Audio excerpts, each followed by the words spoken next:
ఇక ముఖ్యమంత్రి జగన్ విజయవాడ పర్యటనకు తగినంత భద్రత కల్పించాలని నగర సిపి కాంతి రాణా టాటా వివరణించారు. ఏపీఎఫ్సిపి 4 ప్లాట్ఫామ్లతో పాటు అక్టోపస్ అదేవిధంగా సీఎం భద్రత కూడా ఉంటుందని చెప్పారు.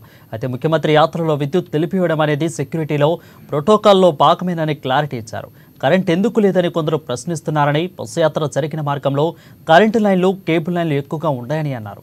ఎన్నికల ప్రచారానికి విద్యుత్ తీగలు తొలగించడం కుదరదని, రూట్ టాప్లో ఎత్తు ఎక్కువగా ఉన్నప్పుడు విద్యుత్ నిలిపివేయడం సర్వసాధారణమని అన్నారు. సీఎం పర్యటనకు ఒక రోజు ముందే కేబుల్ లైన్లు తీసివేశామని, యాత్ర సమయంలో ఆ రూట్ టాప్ను విద్యుత్ వైర్లు తగిలితే అవకాశం ఉందని అన్నారు. సీఎం భద్రత కోసమే విద్యుత్ నిలిపివేశామని అన్నారు. 13వ తారీఖున మన రాష్ట్ర ముఖ్యమంత్రి శ్రీ గౌరవ వైఎస్ జగన్మోహన్ రెడ్డి గారి మేమంతా సిద్ధం కార్యక్రమం విజయవాడలో జరిగింది. దాదాపు 22 కిలోమీటర్స్ అండి. ఇది వారధి, మిడిల్ ఆఫ్ వారధి దగ్గర నుంచి అప్ టు కేసరపల్లి వరకు మొత్తం 22 కిలోమీటర్స్. ఇది complete road show. Evening around 4:30 అట్లా స్టార్ట్ అయ్యి అరౌండ్ 10 వరకు కంటిన్యూ అయింది ప్రోగ్రాము. అరౌండ్ 4:30 ఆ ప్రాంతంలో మీ అందరికీ తెలుసు భారీ వర్షం కూడా పడింది.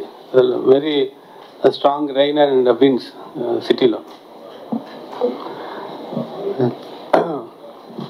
తర్వాత దీనికి పటిష్టమైన బందోబస్తు కూడా ఏర్పాటు చేయడం జరిగింది సిటీ పోలీస్ తరఫున.